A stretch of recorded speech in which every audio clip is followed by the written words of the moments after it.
everyone, it's that time of year again. Almost finals week. And of course life gets more stressful because I have to deal with accommodations issues on top of finals.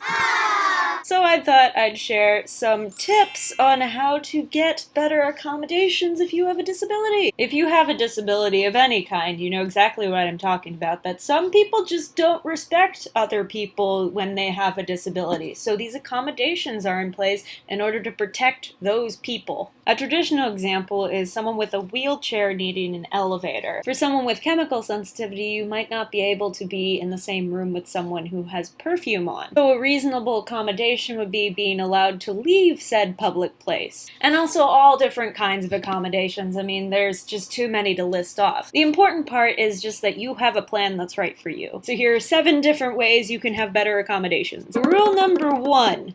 Always remember to be polite to people. I cannot stress this enough because so many times I go into meetings with people who I need to talk to about my accommodations and I see other people in there as well, and they might be yelling, they might be cursing, they might be doing all these horrible things because they aren't getting the right thing they want. What are you expecting to actually get done? For the people behind the counter who are actually helping you, coming in with like a nice, pleasant demeanor is actually very refreshing, and you're more likely to get what you want if you are polite versus being mean. Number 2, stop second-guessing yourself. A typical domestic abuse tactic is something called gaslighting, and a lot of people actually use this and they don't even know that they're doing this. You basically just deny that what the other person is experiencing is wrong. It creates some dissonance in your head, so you start like second-guessing yourself. Always remember that if you have a legitimate disability, you are in the right most of the time. It's just other people might be denying what's going on. Third, always know who you need to talk to. Some people are really nice to talk to, but they can't do anything. And then other people, like, they're really mean, but they're the people you need to actually talk to. So find out who you actually need to talk to,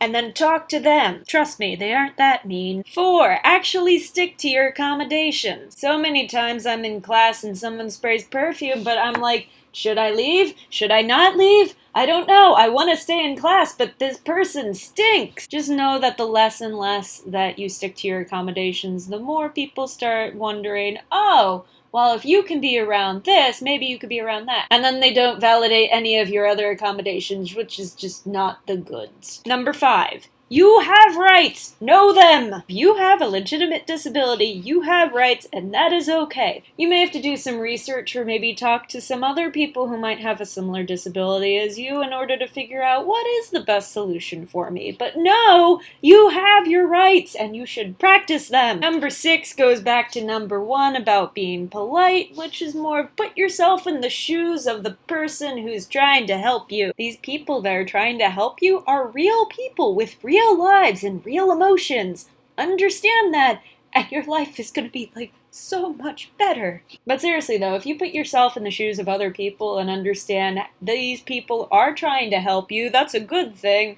How can I work with this? And 7, don't settle for less than what you deserve. Things are always changing, and some things that worked in the past might not work in the present. Just keep your eyes out to see if there's better ways of doing things, because things are always changing, and you gotta be adaptable. So those are my 7 points for better accommodation. I think you got this. Everything's gonna be alright, and we're gonna survive finals week together.